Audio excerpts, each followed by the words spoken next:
The African Center for Energy Policy, ACEP, has launched the Petroleum Contracts Monitor to enhance accountability and transparency in the energy sector. The Petroleum Contracts Monitor, which is in the form of a website, has contracts awarded within the oil exploration space and the current status of exploration. According to ACEP, the Petroleum Contracts Monitor will ensure that companies that acquire oil blocks without exploring will be identified and dealt with by the regulator. My colleague Kwekwe Sante has more in the following report.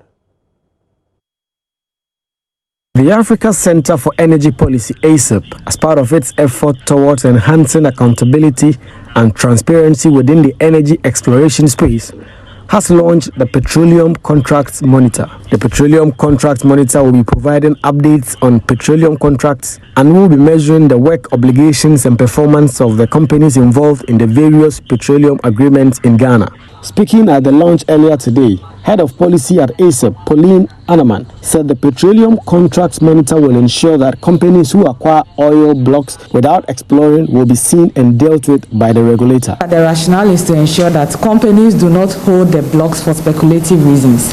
And that is because we have seen over the years that for contracts that were awarded before 2016, when the EMP Act was passed, most of the contractors held the blocks. There are requirements for the contractors to explore within a certain period. In our laws, it is a maximum of 7 years. And the exploration phase is also divided into 3 sub-phases.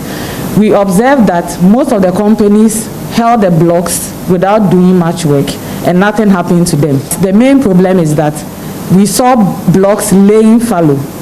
And we have also seen how over the years some companies have transferred their interest to other companies. So it suggests some level of speculation for some companies. With this contract monitor, we are able to highlight those companies that are not working and report that to the Petroleum Commission, which is the entity that must regulate the sector and ensure that they are working anyway.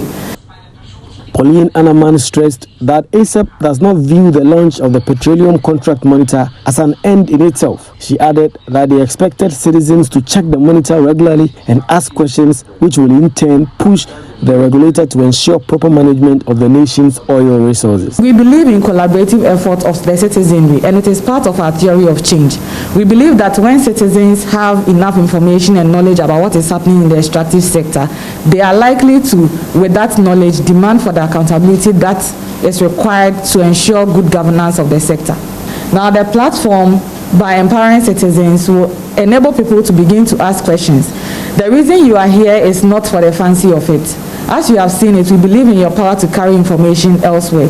Now, as you carry the information to the public and they visit the platform and they know the progress of the petroleum contracts that we have in this country, people become informed.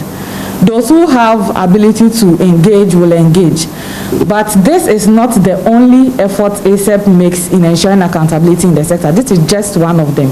So it is not the point that we think this will lead to accountability on its own. It wouldn't unless there's a concerted effort of all parties to make it happen.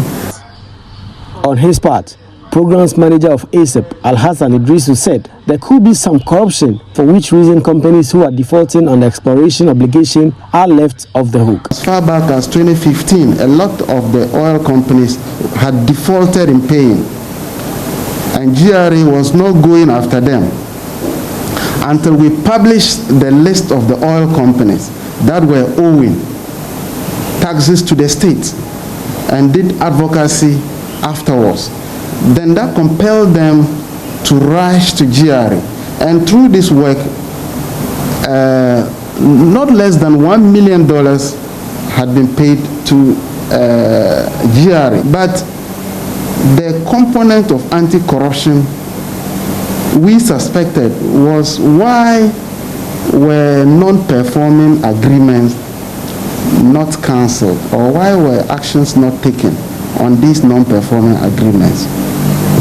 Even there are certain instances where some had not even met the minimum requirement, yet were given extensions. What could have motivated this? And that is the focus of the STARK support, to push for anti-corruption measures in the upstream petroleum sector. The Petroleum Contracts Monitor can be accessed via www.ghanacontractmonitor.com.